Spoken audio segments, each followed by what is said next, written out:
मनोजवं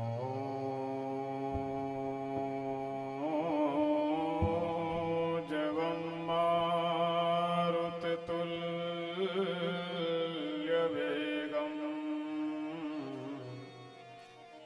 जितेन्द्रियं बुद्धिमतां वरिष्ठम्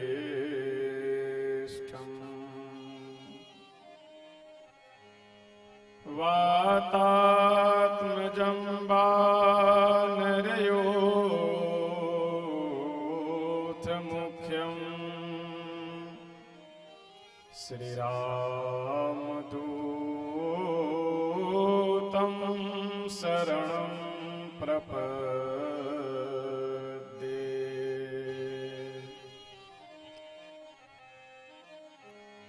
कर्पूरगौरं करुणावतारं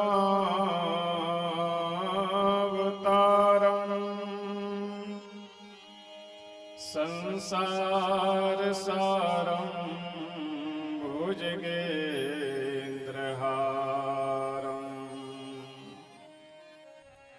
सदा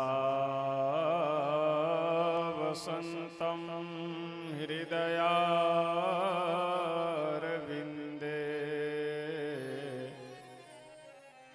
भवं भवानी सहितं नमामि।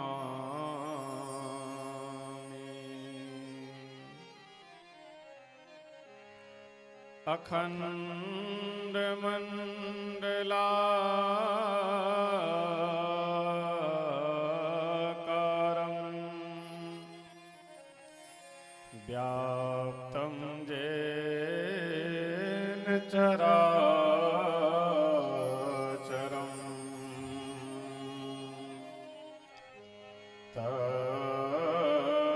तत्पदं दर्शितं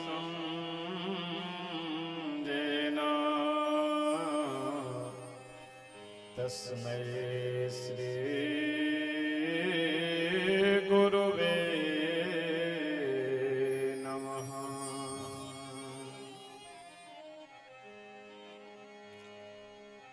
रामं रामानुजं सीता भरतं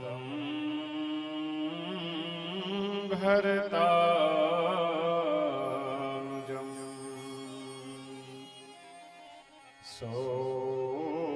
सुग्रीवं वायुसूनुं च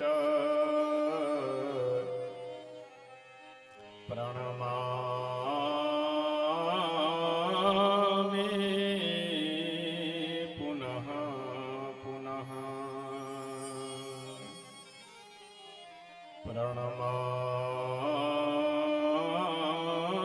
प्रणमामि पुनः पुनः।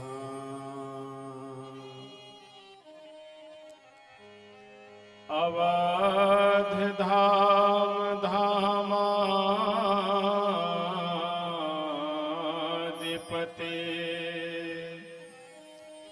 अवतारण पति राम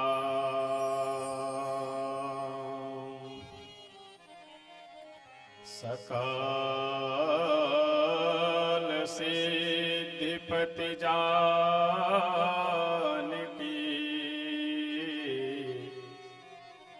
दासन पति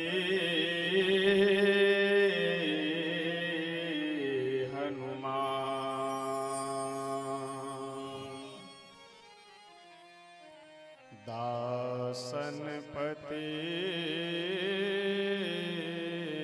हनुमान।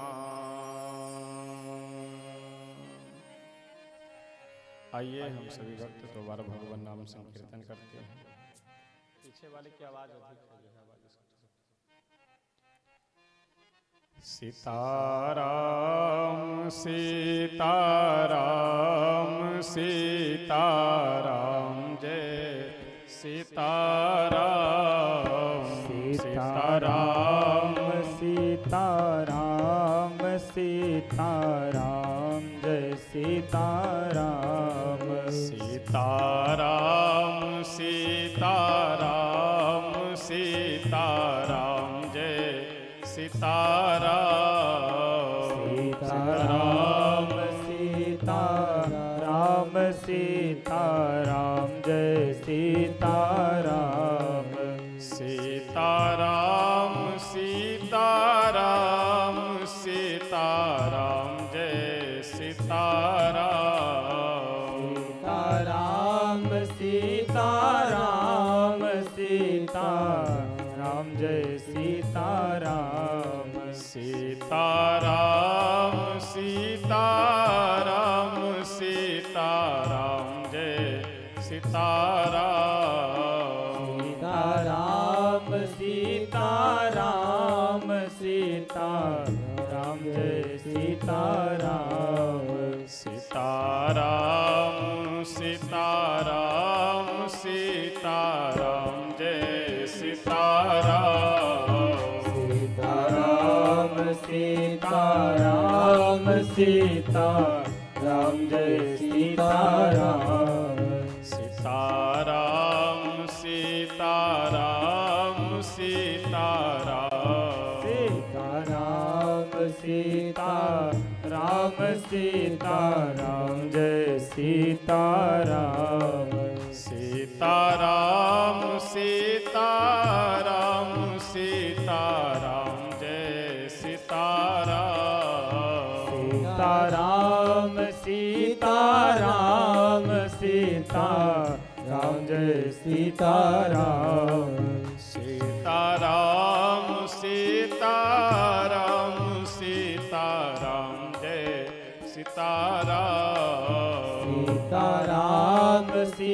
सीताराम सीताराम जय सीताराम सीताराम सीताराम सीताराम जय सीताराम सीताराम सीताराम सीताराम जय सीताराम सीताराम सीताराम सीताराम जय सीताराम सीताराम सीताराम सीताराम जय सीताराम श्री सीताराम भगवान के जय हो श्री अयोध्या धाम के जय हो श्री सरयू मैया के जय हो श्री हनुमान जी महाराज के जय हो श्री शंकर भगवान की जय हो श्री सद्गुरुदेव भगवान की जय हो श्री रामनवमी महोत्सव के जय जय सीताराम।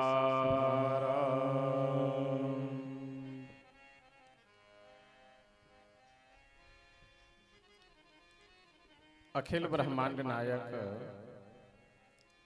अकारण करुणा वरुणालय भक्तवांछा कल्पतरु श्री सीताराम जी भगवान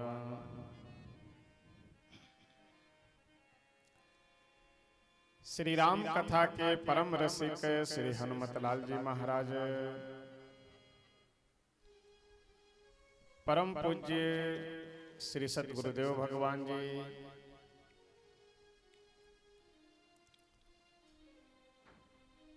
समुपस्थित आचार्य जी सभी कलाकार बंधु समुपस्थित आप सभी सुधी श्रोतागण भाई बंधु माताएं बहनें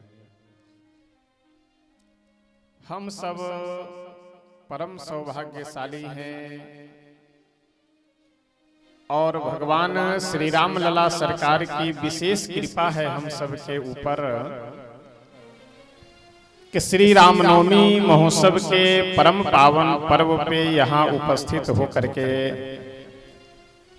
उन्हीं की परम मंगलमयी पावनी कथा श्रवण कर रहे हैं और नित्य श्री अवध धाम में विराजमान होकर के बैठ करके श्री राम लला भगवान का जन्मोत्सव मना रहे हैं।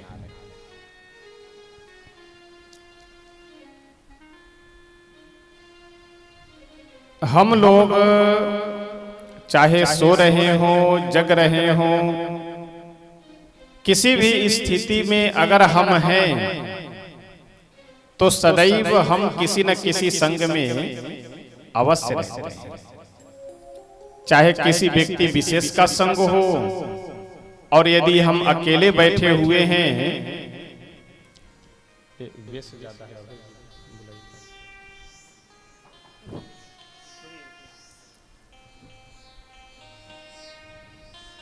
जी को बोला बेस कम करके टेबल और जय सिया राम, जय सीताराम, जय सिया राम। मिड हल्का बना पकड़े हो, विभीषण जी को बोला ना।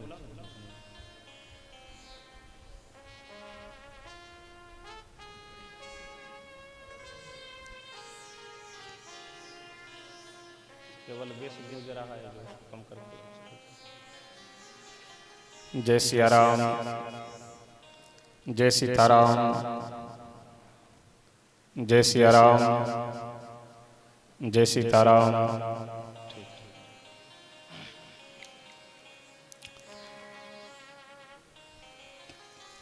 हम लोग किसी न किसी संग में सदैव रहते हैं। चाहे किसी मनुष्य के संग में अगर बैठे हैं साथ में, तो कुछ न कुछ चर्चा होगी। और अकेले यदि हम बैठे हैं तो समझ लीजिए कि मन से कुछ न कुछ विचार करते रहते हैं। और ध्यान दीजिएगा, जागने की तो बात छोड़िए, सोने के बाद भी हम लोग किसी न किसी संग में रहते हैं। जैसे स्वप्न देख रहे हैं, तो स्वप्न में क्या देखते हैं? दिन के समय जो भी दृश्य हमारे आपके सामने उपस्थित होता है, सोने के बाद वही दृश्य हम लोगों को दिखाई पड़ता है। अर्थात जागते समय भी और सोते समय भी हम लोग सदैव संग में रहते हैं। लेकिन वही संग अगर संत महात्माओं का हो जाए, अच्छे पुरुषों का हो जाए, तो वही संग हो जाता है। और गलत लोगों का संग हो जाए तो वही कुसंग हो जाता है। और भगवत गीता में भगवान कहते हैं कि संगात संजायते कामः कामात् क्रोधो भी जायते, क्रोधात् भवति सम्मोहः, सम्मोहात् स्मृति विभ्रमः, स्मृति विभ्रंश बुद्धिनाशो, बुद्धिनाशात् प्रणश्यति। संगात संजायते कामः कामात् क्रोधो भी जायते। संग से मन में कामना उत्पन्न होती है, इच्छाएं उत्पन्न होती है। अब जैसे कोई व्यक्ति मिला है, मनुष्य शरीर मिला है, तो खाओ पियो ऐश करो, मौज करो। भैया हमारे पास पैसा नहीं, हमसे पैसा ले लो, हम खरीद करके दे रहे हैं। पी करके तो देखो एक बार, मन में इच्छा उत्पन्न हुई कि चलो थोड़ा सा पी ले रहे हैं। और आदमी फंसता कैसे है? इसी प्रकार से पहले हम यह सोचते हैं कि चलो देखने में क्या जाता है, देख ले रहे हैं। देखने के बाद मन में यह इच्छा उत्पन्न होती है कि चलो अब जब देख लिए ही हैं तो थोड़ा बैठ ले रहे हैं। और फिर मन में इच्छा यह उत्पन्न हुई कि जब थोड़ा देर बैठ ही लिए हैं तो थोड़ा और बैठ ले, थोड़ा और बैठ ले, फिर पूरा कार्यक्रम समापन कर करके तब जाते हैं। इसलिए कोई भी हमारे मन में अगर इच्छा उत्पन्न हो रही है तो उसके पीछे कारण संग होता है। जैसा आप संग करेंगे वैसी ही इच्छा आपके हृदय में उत्पन्न होगी, ये स्वाभाविक बात है। एक बहुत सुंदर प्रसंग है कि एक जौहरी, एक हीरा और एक शीशा कांच, ये दोनों लेकर के घूम रहा था। और जिस भी गांव में जाए वहां बोले कि अच्छा, आश्चर्य की बात यह थी कि हीरा और कांच दोनों एक समान, वजन में, दिखने में, आकार प्रकार, रंग रूप, कलर सब एक समान। और वह जौहरी जहां भी जाए वहां यही बोले कि इस हीरा और शीशा में जो कोई भी अगर आदमी अंतर बता दे तो उसे हम ये दोनों फ्री में दे देंगे।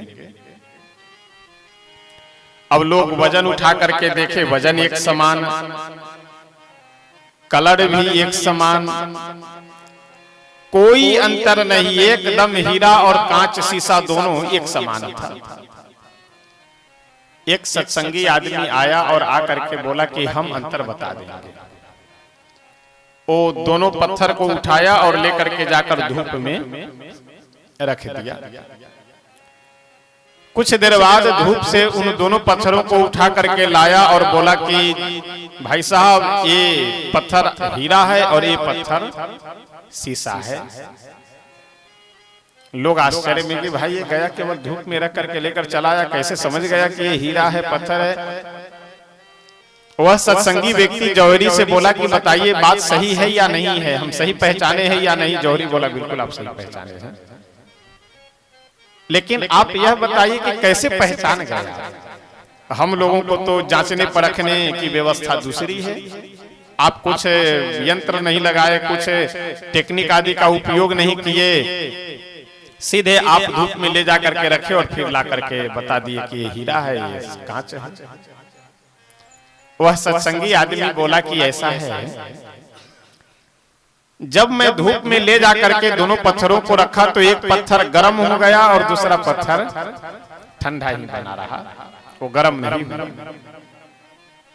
तो जो ठंडा बना हुआ था पत्थर, मैं समझ गया कि यह मूल्यवान है, यह कीमती है, यह हीरा है। और जो गर्म हो गया थोड़ा सा धूप लगते ही समझ गया मैं कि ये शीशा है, इसकी कोई कीमत नहीं। इस प्रसंग का संदेश हमारे आपके लिए बहुत सुंदर है। थोड़ी थोड़ी बातों में अगर हम गर्म हो जा रहे हैं, थोड़ी सी समस्याओं को देख करके हम परेशान हो जा रहे हैं, तो समझ लीजिए कि हम उसी शीशे के समान हैं। हमारी विशेषता तो यह होनी चाहिए, हमारे मन की क्षमता ऐसी होनी चाहिए, प्रसन्नता भी हमारे अपने अनुसार हो और दुख भी हमारे अनुसार हो। दूसरा कोई चाहे तो दुख दे, दुखी कर दे, और दूसरा कोई चाहे तो सुखी कर दे, फिर बहुत कमजोर मनुष्य है। अगर हम में सहनशीलता नहीं है, हम में सहने की क्षमता नहीं है, तो समझ लीजिए कि हमारे संसार में कोई भी कीमत। इसलिए हम लोग जैसा अपने जीवन में संग करते हैं उसी प्रकार का हमारा आपका विचार हो जाता है, और जैसा विचार होता है उसी प्रकार की दिनचर्या व्यवस्था सब बनती चली जाती है। कल के प्रसंग में बहुत सुंदर हम सब श्रवण कर रहे थे कि देवता लोग भगवान की स्तुति करते हैं। स्तुति में एक बहुत सुंदर बात कहते हैं कि हे प्रभु, आप इस पूरे संसार का निर्माण करते हैं और किसी भी व्यक्ति के संग की आवश्यकता नहीं। अकेले जेहि सृष्टि उपाई त्रिविध बनाई, संग सहाय न दूजा। इस पूरे सृष्टि का निर्माण आप अकेले कर देते हैं। सृष्टि का निर्माण दो व्यक्ति करते हैं, एक तो भगवान और दूसरे ब्रह्मा जी। तो ब्रह्मा जी क्या है? इंजीनियर है। जब इनको मटेरियल मिलता है तो मकान दुकानें सब तैयार करते हैं। और भगवान क्या है? भगवान वो माँ के समान है। जैसे माँ बच्चे को जन्म देती है तो अपने शरीर से ही उस शरीर का निर्माण कर करके कहीं अलग से कुछ वस्तु लाने की जरूरत नहीं है। उसी प्रकार से भगवान भी जब सृष्टि का निर्माण करते हैं तो स्वतः बन जाते हैं। और ब्रह्मा जी को पृथ्वी, जल, तेज, वायु, आकाश, ये 5 तत्व जब मिलते हैं तब ब्रह्मा जी सृष्टि का निर्माण करते हैं, इन पांचों तत्वों को मिलने के बाद। इसीलिए देवता लोग कहते हैं कि प्रभु आपको सृष्टि निर्माण के लिए किसी के संग की आवश्यकता नहीं होती है। सभी देवताओं की स्तुति से प्रसन्न होकर के भगवान आकाशवाणी करते हैं। आकाशवाणी कर करके बोले कि हे देवता जन, आप लोग बिल्कुल दुखी मत होइए, बहुत जल्दी मैं अवतार लूंगा। कहां पे? तो श्री तुलसी बाबा बहुत सुंदर लिखते हुए कहते हैं, कश्यप अदिति महातप कीन्हा, कश्यप अदिति महातप कीन्हा, कश्यप अदिति महातप कीन्हा, कश्यप अदिति महातप कीन्हा, तिन्ह कहूँ मैं पूरब बर दीन्हा, तिन्ह कहूँ मैं पूरब बर दीन्हा, ते दशरथ कौसल्या रूपा, ते दशरथ कौसल्या रूपा, ते दशरथ कौसल्या रूपा, ते दशरथ कौसल्या रूपा। और वही कश्यप जी और अदिति जी दशरथ जी और कौशल्या जी के रूप में अयोध्या जी के राजा होकर के वर्तमान में विराजमान हैं। और उन्हीं श्री दशरथ जी के घर में मैं अंशन सहित यानी अपने अंश के सहित मैं आकर के अवतार लूंगा। लेकिन अभी आप लोग कुछ दिन प्रतीक्षा कीजिए। सभी देवता लोग ब्रह्मा जी से बोले तो पितामह ऐसा करते हैं, अब हम लोग अपने अपने घर में चलते हैं, आराम करें। ब्रह्मा जी बोले कि मूर्ख कहीं का, भगवान जब नर बनने के लिए तैयार हैं तो तुम लोग बानर बन करके उनकी प्रतीक्षा करो। जब भगवान आप लोगों के लिए नर बनने को तैयार हैं तो क्या आप लोग भगवान के लिए वानर नहीं बन सकते?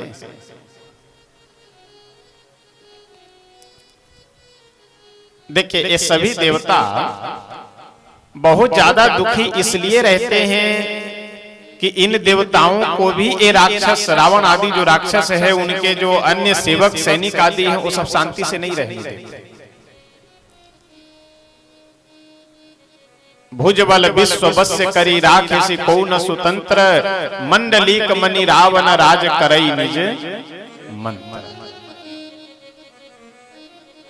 अच्छा, तुलसी बाबा एक बहुत सुंदर पंक्ति लिखते हैं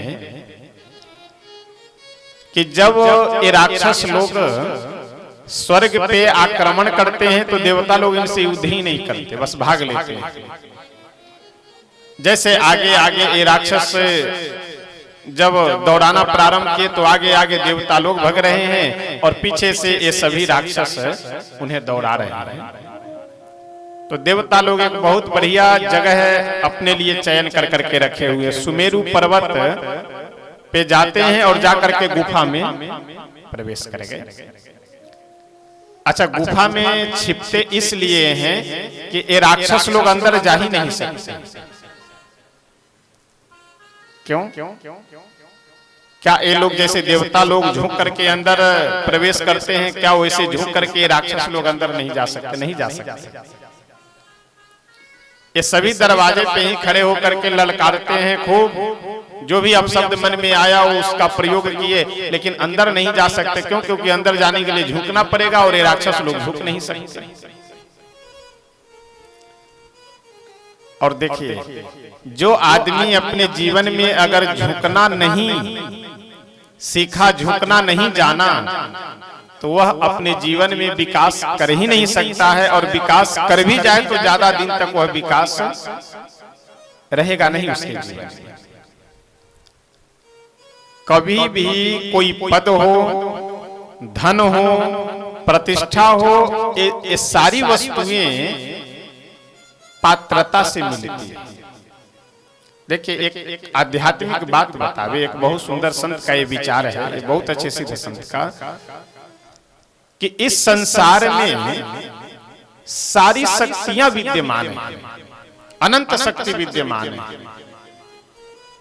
हम आप अपने आप को जितना योग्य बनाएंगे उतनी शक्ति हमें प्राप्त होगी। जैसे समुद्र में कितना जल है किन्हीं को पता है? कोई नाप ही नहीं सकता है कि कितने लाख कितने करोड़ लीटर और कुंटल और टन जल है समुद्र में। अब हम यदि 200 ग्राम का गिलास लेकर के जाएं समुद्र से जल उठावे तो 200 ग्राम जल हमें मिलेगा। कोई 2 लीटर का अगर बर्तन लेकर के जाए समुद्र से जल निकाले तो उतना जल उसे मिलेगा। कोई 50 लीटर का अगर बर्तन लेकर के जाए और जल भरकर निकाले तो 50 लीटर जल उसे मिलेगा। उसी प्रकार से भगवान की सृष्टि में अनंत शक्ति है, अनंत प्रतिष्ठा पद आदि है। जिस पद के योग्य, जिस प्रतिष्ठा के योग्य, जिस शक्ति के योग्य हम अपने आप को बनाएंगे वह शक्ति पद प्रतिष्ठा हमें मिलेगी। इसलिए वो बहुत सुंदर नीति शास्त्र का श्लोक है ना प्रसिद्ध, विद्या ददाति विनयम विनयात् दयाति पात्रता। विद्या से विनय की प्राप्ति होती है। विद्या से सीधे धन नहीं मिलता है, और विद्या से अगर सीधे धन मिल जाए तो वह धन बर्बादी का कारण होगा। समझ लीजिए, विद्या ददाति विनयम विनयात् याति पात्रताम पात्रत्वात् धनमाप्नोति। पात्रता से जो धन की प्राप्ति होगी समझ लीजिए वही धन आपके लिए लाभकारी हो सकता है। पात्रत्वात् धनमाप्नोति धनात् धर्मः ततः सुखः। धन से धर्म और धर्म से सुख की प्राप्ति होती है। ये देवता लोग झुक नहीं सकते हैं। और ध्यान दीजिएगा, एक देहाती बहुत सुंदर कहावत है कि बाल्टी कुएं में जितना नीचे जाती है उतना ही अधिक जल भर करके कुएं से बाहर निकलती है बाल्टी। इसलिए हम लोगों को जहां कहीं भी अगर मौका मिले आशीर्वाद लेने का तो अपने धन के, पद के आदि आदि अभिमानों के कारण उससे वंचित नहीं होना चाहिए। जहां भी मौका मिले आशीर्वाद लेने का वहां आशीर्वाद लेना चाहिए। जहां मौका मिले सेवा करने का वहां सेवा, क्योंकि आप अपने जीवन में जिस स्थान को अपने कर्म के द्वारा, बुद्धि विवेक के द्वारा, शरीर के द्वारा नहीं प्राप्त कर सकते हैं उस स्थान को आशीर्वाद और सेवा से सहजता में प्राप्त कर सकते हैं। इसलिए जहां कहीं भी मौका मिले झुकने का तो बिल्कुल झुकना चाहिए, एकदम चरण के पास तक झुकना चाहिए। एक बार की बात है, ये देवता लोग और राक्षस ये दोनों एक ही पिता के पुत्र हैं। देवता लोगों का जीवन बड़े ही आनंद के साथ व्यतीत होता है और हर जगह ये सफलता प्राप्त करते हैं, और राक्षसों में हमेशा कलह बना रहता है। ये सभी राक्षस गए ब्रह्मा जी से, बोले कि पितामह ये बताइए, हम लोग जो कोई भी काम करते हैं एक भी काम सफल नहीं हो पाता है और देवताओं का सब काम सफल हो जाता है, कारण क्या है? इसका मतलब आप ज्यादा आशीर्वाद उन लोगों को देते हैं और हम लोग को कम आशीर्वाद देते हैं। ब्रह्मा जी बोले ऐसी बात नहीं, इस प्रश्न का उत्तर अभी हम बाद में देंगे, अभी तुम लोग जाओ। एक बार ब्रह्मा जी अपने ब्रह्मलोक में भंडारे का आयोजन किए, और भंडारे में न खीर, न मालपुआ, न पूरी, कुछ बूंदी का। एक लाइन में सभी देवताओं को बैठा दिया गया, एक लाइन में सभी राक्षसों को। पत्तल गिलास दोना सब परोस करके, और वही 2-2 लड्डू, एक एक गिलास जल। लेकिन विशेष बात यह थी यहाँ कि सभी देवताओं के हाथ में और सभी राक्षसों के हाथ में, जो दाहिने हाथ से उठा करके हम भोजन कर रहे हैं, तो दाहिने हाथ में देवताओं के भी और राक्षसों के भी यहां से यहां तक एक डंडा बांध दिया गया कि मुड़ ना पाए। क्या किया गया? डंडा बांध दिया गया यहां से कलाई से लेकर के कांधे तक कि मुड़ ना पाए। ब्रह्मा जी जयकार लगा करके बोले कि शुरू करो सब लोग। देवता लोग आपस में विचार किए कि देखो ऐसा है, डंडा बंधा हुआ है और ब्रह्मा जी का आदेश है कि डंडा खोलना भी नहीं है, डंडा बंधे बंधे खा लेना है। तो ये देवता लोग आपस में बोले कि देखो ऐसा है, ज्यादा बुद्धि का प्रयोग अगर इधर उधर करेंगे तो फिर हम लोगों के लिए दिक्कत है, तो ऐसा करो आपस में कंप्रोमाइज कर लिया जाए। एक देवता बोले कि हम तुम्हें खिला दे रहे हैं, वो बगल वाले बोले कि ठीक है हम उठाकर तुम्हें खिला दे रहे हैं, दोनों लोग प्रेम से खा लेंगे। अच्छा, देवता लोग यही किए, आपस में सामंजस्य बैठा करके कंप्रोमाइज कर करके एक दूसरे के सामने झुक करके एक दूसरे को बढ़िया लड्डू खिला करके जल पी लिए और बढ़िया डकार लेने लगे खा करके। राक्षस लोग बोले कि ऐसा है, हम लोग भी कंप्रोमाइज कर लिया जाए, हम लोग भी सामंजस्य बैठा लिया जाए। हम तुम्हारे सामने झुक जा रहे हैं, तुम हमारे सामने झुक जाओ।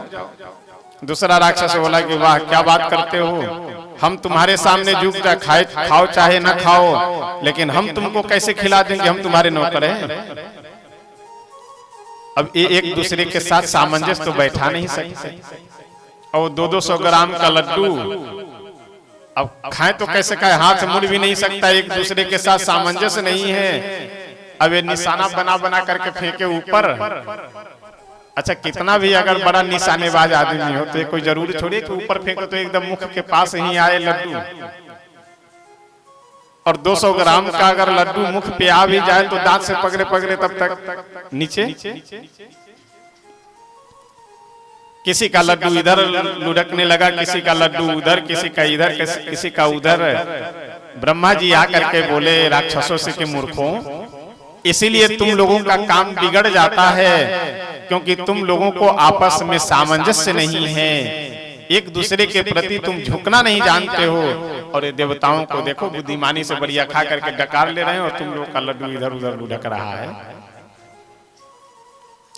इसलिए हम अपनी कथाओं में हमेशा ये बात कहा करते हैं कि अगर हम अपने जीवन में 3 बातों का ध्यान रखें तो चाहे जो भी संबंध हो, परिवार हो, किसी मित्रता वाला संबंध हो, रिश्तेदार, कोई भी, अगर उन दोनों संबंधों में 3 बातों का ध्यान रखा जाए तो कभी वो संबंध खराब नहीं होगा। पहली बात तो यह है कि पारदर्शिता होनी चाहिए, चाहे परिवार हो, चाहे कोई भी संबंध हो, चाहे कोई टीम हो, चाहे संगठन हो, कोई भी जगह हो। 4 मित्र मिल करके कोई बिजनेस व्यवसाय काम धंधा कर रहे हैं, कोई एक फैमिली है, परिवार है, जब वहां छुपन छुपाई का खेल होने लगता है तो ही समझ लीजिए कि वो बात बिगड़ने लगती है। पारदर्शिता होनी चाहिए। श्री दशरथ जी महाराज अगर कैकेयी जी से पहले ही यह बात कह दिए होते कि कैकेयी मैं जा रहा हूं राम जी को राजा बनाने, तो मंथरा को भड़काने का मौका मिलता। जैसे मंथरा आकर के कहते कि महारानी जी आपको मालूम है राम जी को राजा बनाया जा रहा है, तुरंत कैकेयी जी बोलती कि पहले से हमको मालूम है, तुम परेशान मत हो। और पहले दशरथ जी बताए नहीं, सोचे कि एक ही साथ बाद में बताएंगे, विचार लिए नहीं, पारदर्शिता रखे नहीं, मंथरा को मौका मिला, एकदम तहस नहस कर दी। तो पारदर्शिता होनी चाहिए। और दूसरी बात सहनशीलता होनी चाहिए। थोड़ा सा कोई एक शब्द बोल दिया, तुरंत उसके उत्तर में हम 2 शब्द बोलते, फिर वह 3 शब्द बोले, हम 4 शब्द बोले, तो फिर ये शब्दों का एकदम भरमार लग करके और अच्छा खासा परिवार, अच्छा खासा संबंध एकदम बिगड़ जाना है, उसका सत्यानाश हो जाना है। कबीर बाबा एक बहुत सुंदर पंक्ति लिखते हुए कहते हैं कि आवत गाड़ी एक है, उलटत होय अनेक, कहे कबीर न उलटिए तो रहे एक के एक। आवत गाड़ी एक है, कोई एक अपशब्द बोला और जैसे ही हम उल्टेंगे वैसे वह गाड़ी अनेक हो जाएगी। तो कहे कबीर न उलटिए रहे एक के एक। बुद्ध भगवान एक बार किसी व्यक्ति के यहाँ भिक्षा मांगने के लिए गए अपने शिष्यों के साथ। वो तो भिक्षा उक्षा की बात बाद में, पहले ही गालियां देना प्रारंभ कर दिया। खूब जितना मन में आया, कामचोर कहीं का कमा करके नहीं खा सकते, ये वो जो मन में आया वो सब बोलना प्रारंभ कर दिया। और गाली बकते बकते अब शब्द बोलते बोलते जब वह थक गया तो बुद्ध भगवान बोले कि भाई साहब एक बात पूछें। वह बोला कि हाँ पूछिए। बुद्ध भगवान बोले कि अगर आपके दरवाजे पे कोई आवे और उसको आप कोई वस्तु दीजिए और वह न लेना चाहे तो वह क्या करेगा? बोले क्या करेगा? वापस कर देगा। बुद्ध भगवान बोले बस सीधी सी बात है, हम आपके दरवाजे पे आए, आप हमको गालियां दिए हैं तो, और गाली हमें स्वीकार नहीं है, गाली हमें लेना नहीं है, तो ये काम करिए, इसे वापस आप ले लीजिए। अतः कभी भी देखिए, कीचड़ को कीचड़ से नहीं धुला जा सकता है। गंदे जल को गंदे जल से कभी भी नहीं धुला जा सकता है, उसे साफ जल से ही धो पाना संभव है।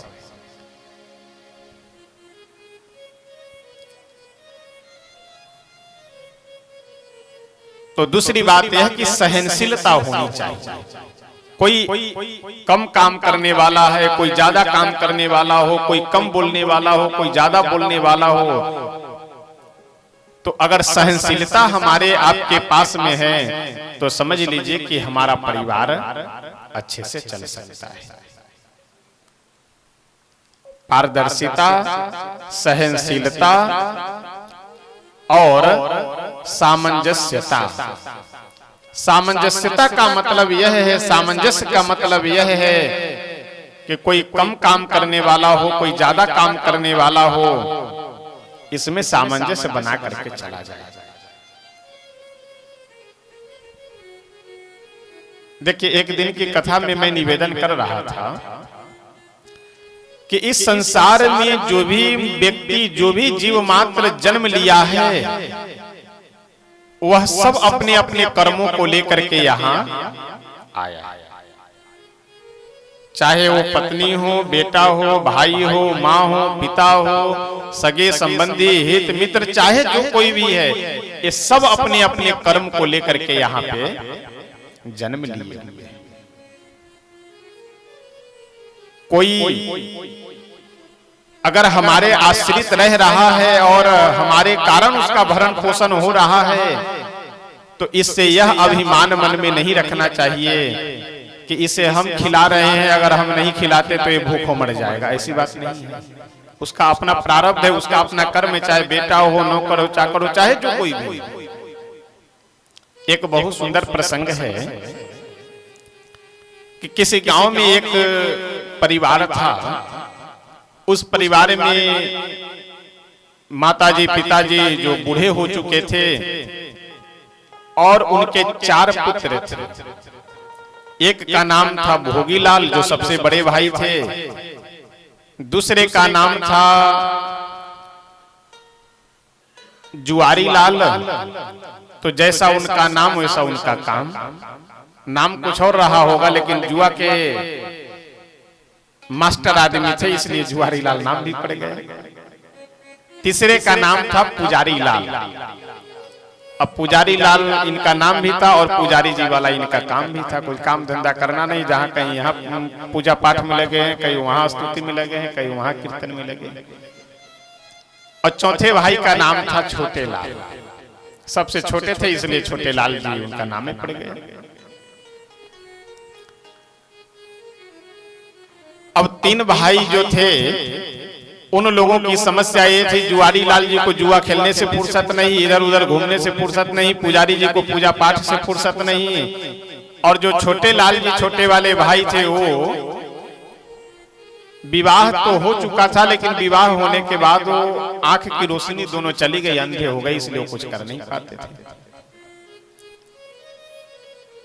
विवाह अन्य तीनों भाइयों का भी हो चुका था, तो बड़े भाई जो भोगी लाल थे, भोगी लाल की पत्नी एक बार अपने पति भोगी लाल से बोली कि ऐसा है और आपके तीनों भाई कुछ काम धंधा करते नहीं हैं और हम ही सब लोगों का ठेका ले रखे हैं खिलाने का, आप अकेले कमाते हैं, और बाकी तीनों जुआरी लाल को जुआ खेलने से फुर्सत नहीं, पुजारी जी को पूजे करने से फुर्सत नहीं, और एक है छोटे वाले तो अंधा बन करके बैठे हुए हैं, उनको भी कुछ नहीं करना, तो सबका ठेका ले रखे हैं।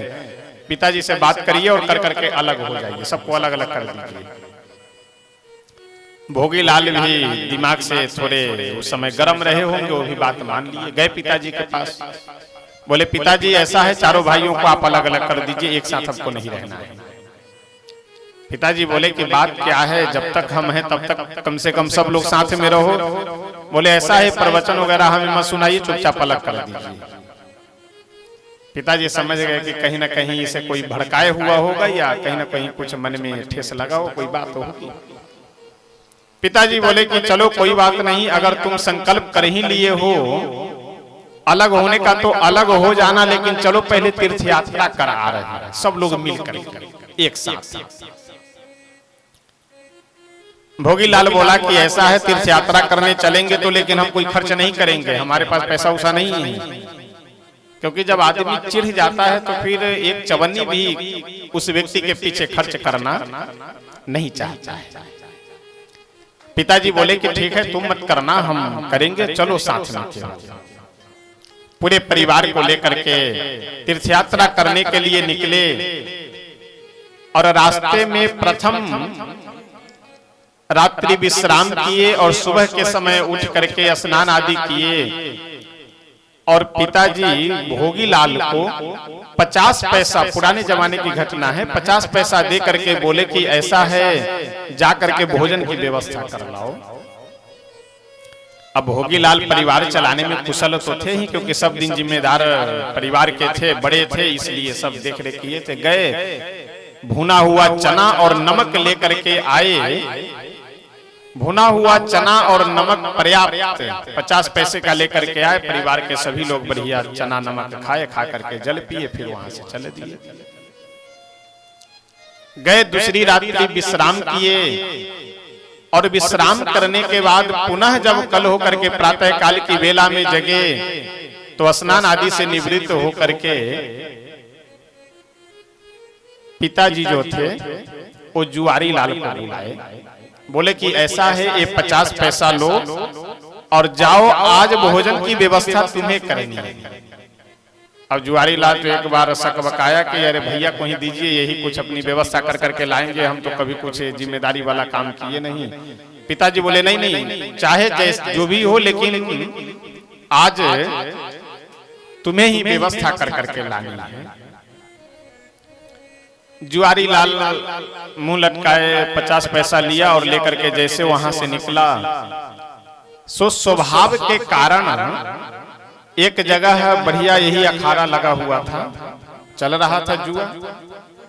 भैया तो थे तो कहीं से अपना रेट मोल भाव कर करके चना वगैरह लेकर के आ गए, हम क्या लेकर के जाएंगे, चलो देखते हैं। लगा करके लगा दिया 50 पैसे को दांव पे। धीरे धीरे करते करते 50 पैसे से वह 50 रुपया बना दिया। प्रारब्ध संजोग। अब जैसे 50 रुपए हुआ, वैसे वह 50 रुपए लेकर के पहुंचा बाजार, और 25 रुपए में बढ़िया खीर पूरी सब्जी ये सारी व्यवस्था कर करके, अन्य भी मेवा मिष्ठान सब लेकर के, और 25 रुपए नगद एक पोटली में बांध कर करके लेकर के आया, और पिताजी के सामने सारी भोजन सामग्री रख करके, और वह 25 रुपए की पोटली भी उनके सामने रखा है। पिताजी 25 रुपए रख लिए और भोजन वगैरह सब लोग किए, फिर वहां से अपना कर कर चले। रात्रि विश्राम किए और तीसरे दिन पुनः प्रातः काल की बेला में जग करके सब स्नान आदि कर निवृत्त हुए नित्य नियम से। तो आज नंबर किनका है? पुजारी लाल का। पुजारी लाल को बुला करके पिताजी बोले कि ऐसा है, ये लो 50 पैसा और आज भोजन की व्यवस्था तुम्हें करनी है। वो भी एक बार प्रस्ताव रखे कि पिताजी अब बड़े भैया को ही दीजिए, यही सब दिन व्यवस्था देखे हैं, यही करेंगे। लेकिन पुजारी लाल से पिताजी उनके बोले कि ऐसा है, अब चाहे जो कुछ भी हो, लेकिन भोजन की व्यवस्था आज तुम्हें ही करनी है, यह हमारा आदेश है। पुजारी लाल बेचारे सोचते हुए गए कि कहाँ जाए, क्या लेकर के आवे। अब जुआरी लाल तो जुआ खेल करके बढ़िया 50 रुपए कमाया और 25 रुपए का भोजन ले आया, 25 रुपए नगद। हम कहाँ से कमा करके लगा कहीं बढ़िया कीर्तन भजन एकदम झूम करके मस्ती में सब लोग गा रहे थे, बढ़िया एकदम आनंद बरस रहा था। अब आप जानते हैं कि अगर पीने वाला आदमी हो, कहीं अगर ठेका दिख जाए तो मन एकदम स्वाभाविक मचलने लगता है। चलो जरा देख लेते हैं, पास में पैसा, चलो किसी से मांग लेंगे।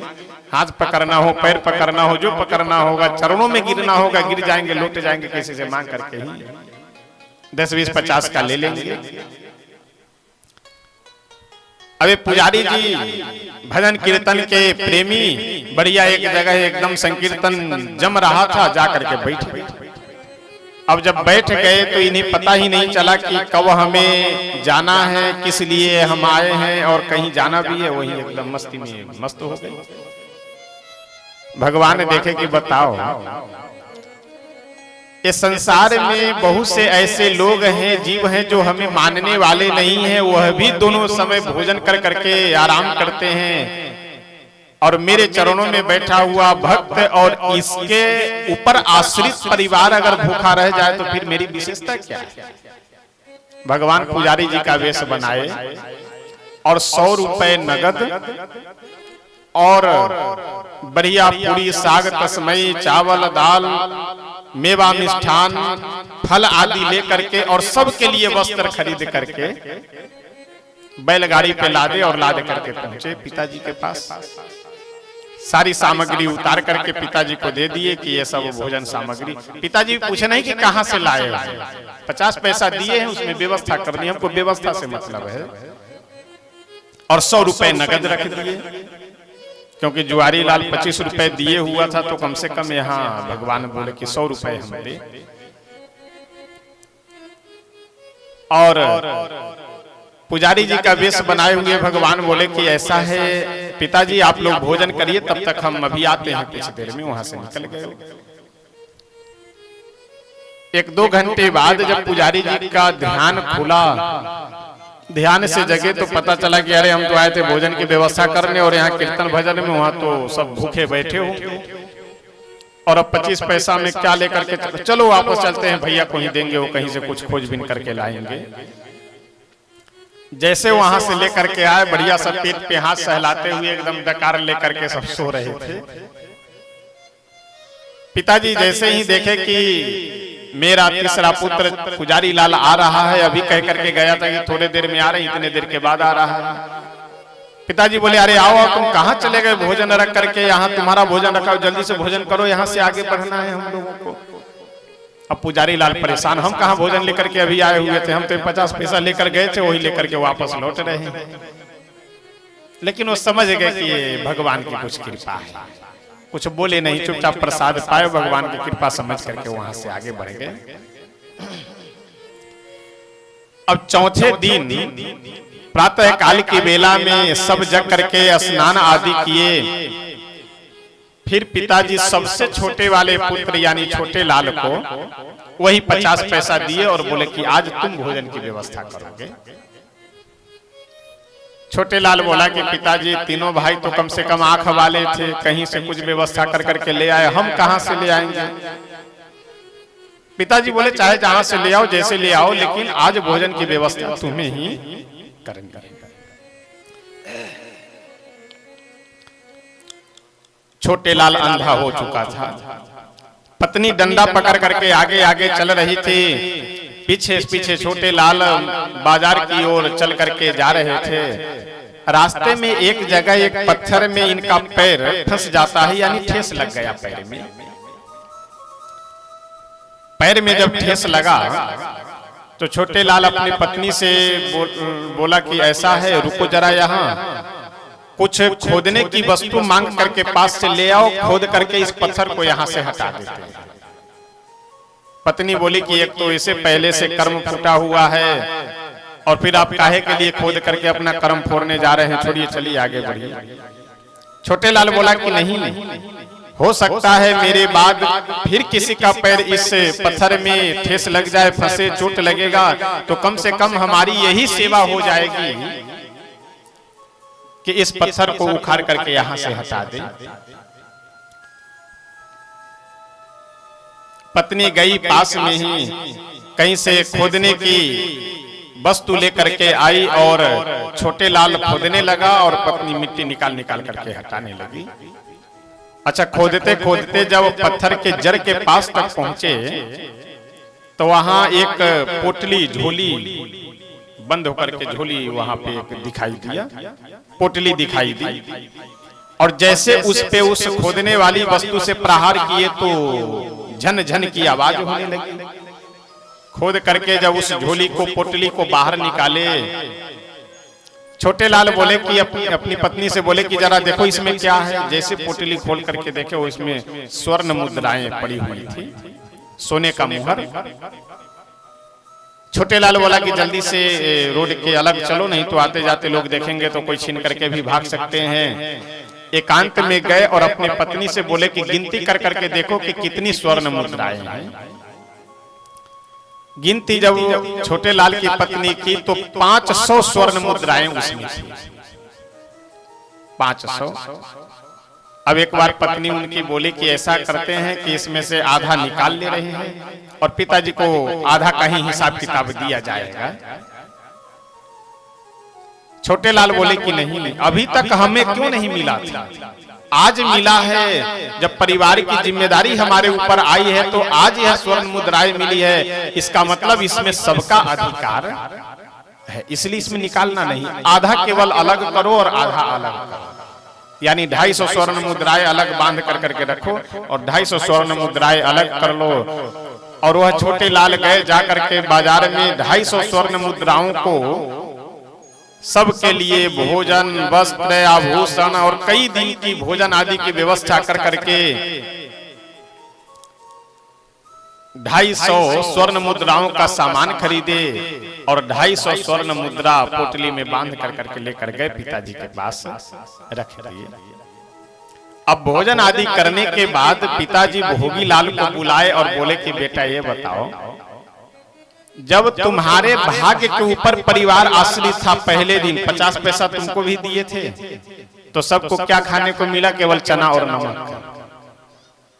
और जिस जुआरी लाल को, जिस पुजारी लाल को, जिस छोटे लाल को, तीनों भाइयों को तुम निकम्मा समझते थे, कायर समझते थे, किसी काम लायक नहीं समझते थे, जब उन लोगों के भाग्य पे आश्रित हुआ गया, यानी उन लोगों को भी हमने 50 पैसे दिए, उन लोगों के भाग्य के ऊपर जब आश्रित हुआ गया तो देखो कितना खीर पूरी सागर और मेवा मिष्ठान आदि खाने को मिला है। तुम्हारा भाग्य तेज है कि इन लोगों का भाग्य तेज है? और पहले तुमको लग रहा था कि हम सबको कमा करके खिला रहे हैं।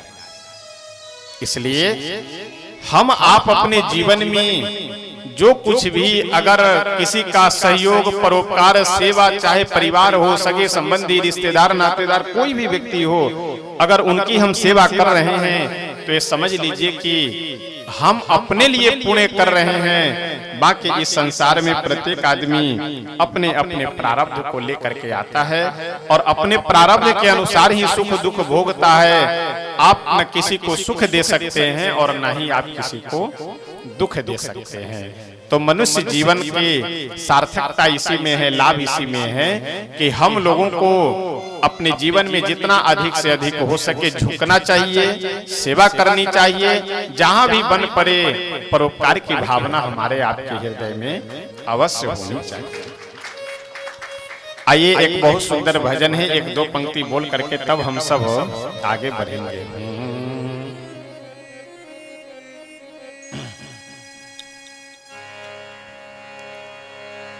दो दो इधर देखिए।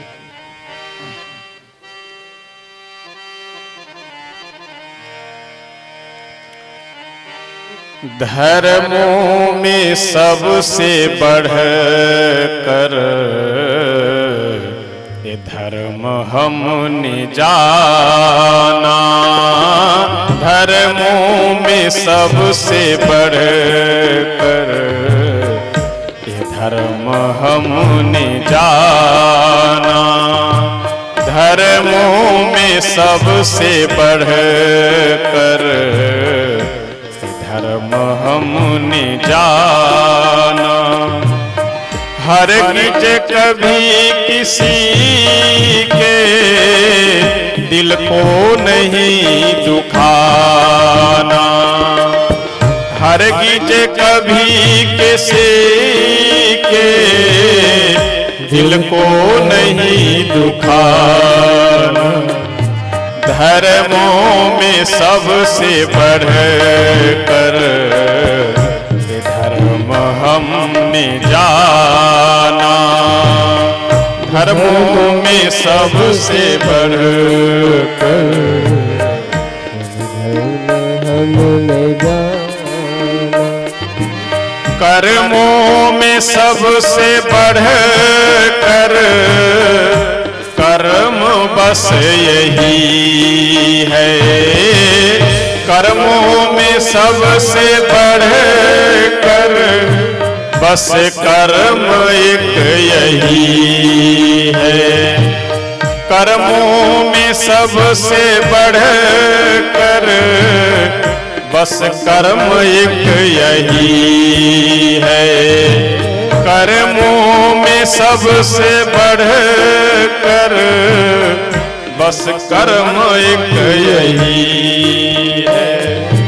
उपकार की बेदी पर प्राण की बलि चढ़ाना, उपकार की बेदी पर प्राण की बलि चढ़ाना, धर्मों में सबसे बढ़कर धर्म हमने जाना।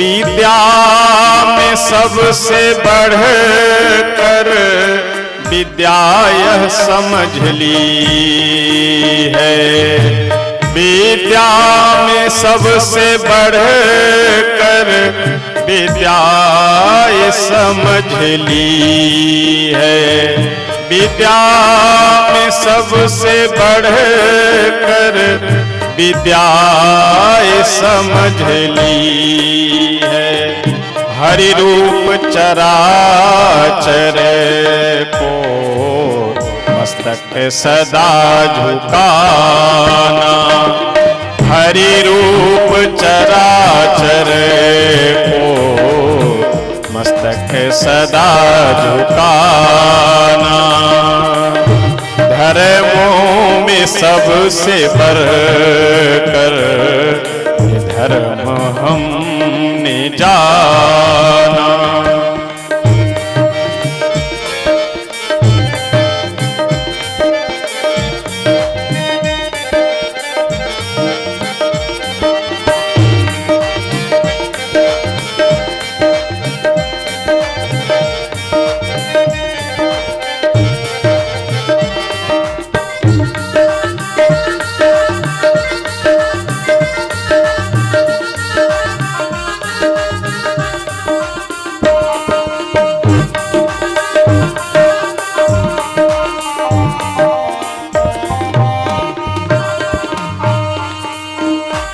भगवान यदि हमें बल दिए हैं तो बल का सदुपयोग यह नहीं है कि दूसरे को दबा करके आगे बढ़ जाना, दूसरे को पीछे कर देना। बल का सदुपयोग यह है कि गिरे हुए व्यक्ति को उठा करके सहारा दे करके आगे बढ़ाना, यही सदुपयोग है बल का। जितने भी बल है उनसे अति श्रेष्ठ बल ही है। जितने भी बल है उनसे अति श्रेष्ठ बल यही है। करुणा पुकार अपनी करुणे से को सुनाना। करुणा पुकार अपनी करुणे से को सुनाना। धर्मों में सबसे बढ़कर धर्म हमने जाना।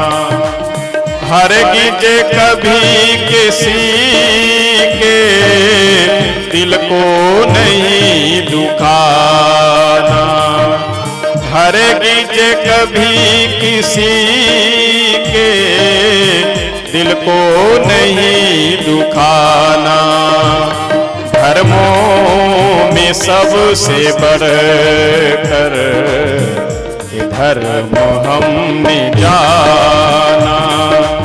धर्मों में सबसे बढ़कर ये धर्म हमने जाना।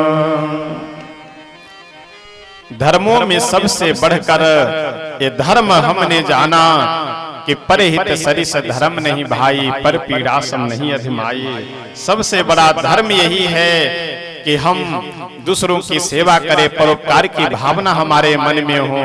और सबसे बड़ा अधर्म यही है कि दूसरे को शोषण करने की मानसिकता अगर हमारे अंदर है, यही सबसे बड़ा अधर्म है।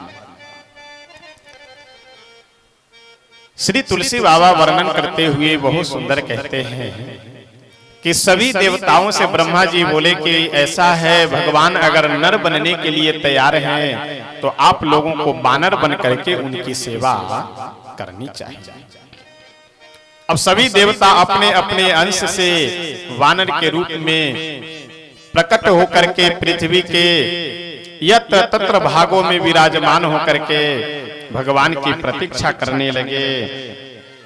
धीरे धीरे समय व्यतीत होता गया। अब गोस्वामी तुलसी बाबा वर्णन करते हुए बहुत सुंदर लिखते हैं। अब सीधे प्रसंग को लेकर के कहाँ आ रहे हैं? अवध धाम, अयोध्या धाम में कहते हैं। एक बार भूपति मन माही, एक बार भूपति मन माही, एक बार भूपति मन माही, एक बार भूपति मन माही। भय गलानी मोरे सूत नाही, भय गलानी मोरे सूत नाही। गुरु गृह गयऊ तुरत मही पाला, गुरु गृह गयऊ तुरत मही पाला। गुरु गृह गयऊ तुरत मही पाला, गुरु गृह गयऊ तुरत मही पाला। चरण लागी करी विनय विशाला, चरण लागी करी विनय विशाला। अवधपुरी रघु कुल निराऊ, अवधपुरी रघु रघुकुल मनि राओ।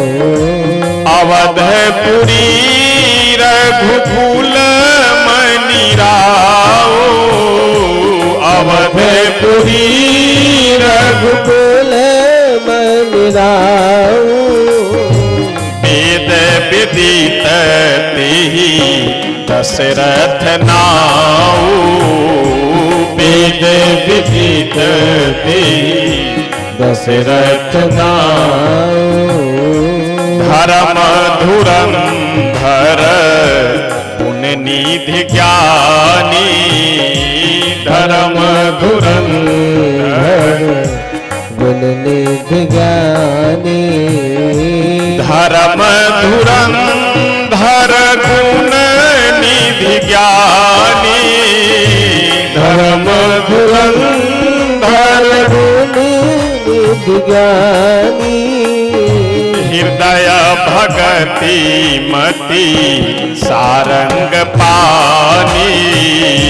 हृदय भगति मति सारंग पानी। अवधपुरी रघुकुल मनि राऊ। वेद विदित तेहि दशरथ नाऊ। अवधपुरी बड़ी ही सुंदर नगरी है और चक्रवर्ती सम्राट का यह सिंहासन है, पद है। और वर्तमान समय में श्री दशरथ जी महाराज वहां के राजा है। अच्छा, तुलसी बाबा यहाँ बड़ा सुंदर विशेषण देते हुए कहते हैं कि दशरथ जी कैसे हैं? धर्म धुरंधर। धुरंधर मतलब माहिर, एकदम पारंगत। तो श्री दशरथ जी महाराज धर्म में धुरंधर है और हम लोग भी धुरंधर हैं। लेकिन किस चीज में किसी को ठग लेना हो, किसी को बेवकूफ बना दे, धर्म धुरंधर है। धर्म क्या है? अपने कर्तव्य का पालन करना ही मनुष्य का सबसे बड़ा धर्म माना गया है। जैसे हम पुत्र हैं तो पिता के प्रति हमारा क्या कर्तव्य है, हम पति हैं तो पत्नी के प्रति क्या कर्तव्य है, पत्नी है पति के प्रति क्या कर्तव्य है। यानी अपने कर्तव्य का बोध करना और उसका पालन करना ही धर्म का पालन करना है। अब आप विचार कर लीजिए कि हम अपने कर्तव्य का पालन कितना कर रहे हैं। ये तो हम आप ही समझ सकते हैं। श्री दशरथ जी महाराज धर्म धुरंधर गुण निधि ज्ञानी।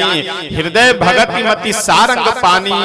हृदय में भगवान श्री सीताराम जी के प्रति यानी धनुर्धारी सारंग पाणी भगवान श्री सीताराम जी के चरणों में प्रेम।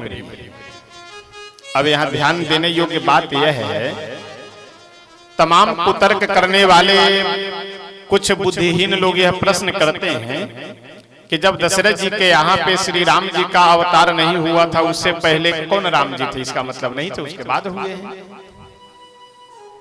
देखिए, इस प्रसंग को समझने के लिए बहुत सुंदर एक उदाहरण है। कलयुग की कितनी आयु है? शास्त्रों में कलयुग की आयु 4,32,000 वर्ष बताई गई है। कितने? 4,32,000। इससे दुगुनी आयु द्वापर की है, यानी 8,64,000 वर्ष ये द्वापर की आयु है। और द्वापर से दुगुनी आयु त्रेता की मानी गई है, और त्रेता से दुगुनी आयु सतयुग। और ये चारों युग जब 1,000 बार व्यतीत होते हैं तो ब्रह्मा जी का एक दिन होता है। चतुर्युग सहस्त्राणी दिन में एकम पितामह, यानी चारों युग जब 1,000 बार व्यतीत होता है तो ब्रह्मा जी का एक दिन होता है। और उसी एक दिन को एक कल्प कहा जाता है। और प्रत्येक कल्प में भगवान के 24 अवतार होते हैं, और उन 24 अवतारों में एक श्री रामा अवतार भी होता है। यानी इस कल्प के जो रामावतार का प्रसंग है, श्री राम जी हैं, इनका नाम, इनकी कथा अगले कल्प में जब तक पुनः श्री रामावतार नहीं होगा तब तक इनका नाम चलेगा।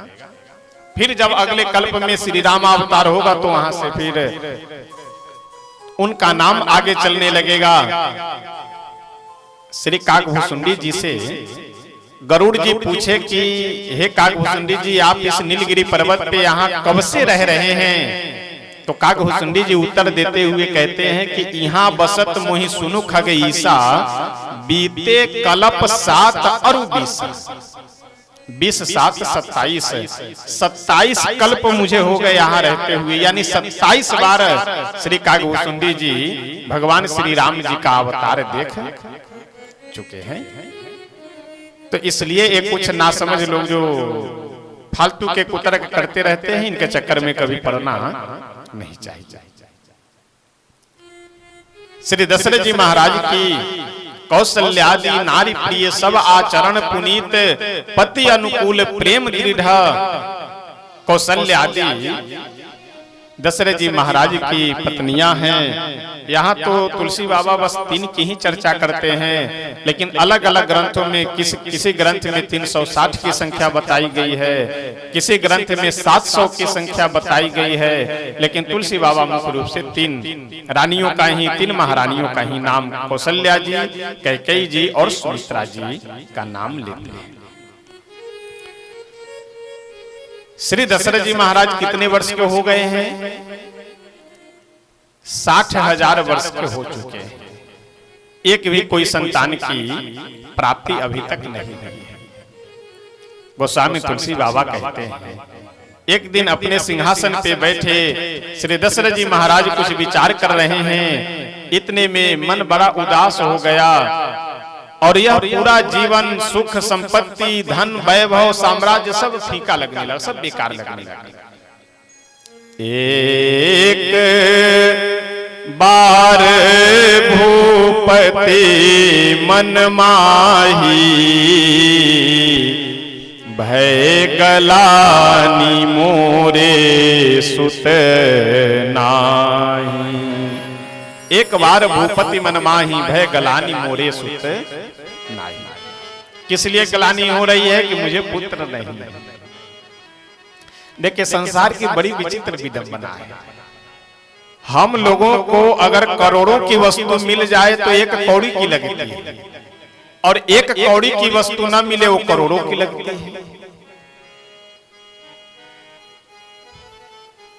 हजारों लोग माला पहना दे, उस पर ध्यान नहीं जाता। अगर एक आदमी माला नहीं पहनाया तो उसको हम लोग टारगेट कर लेते हैं कि इससे बदला लेना है।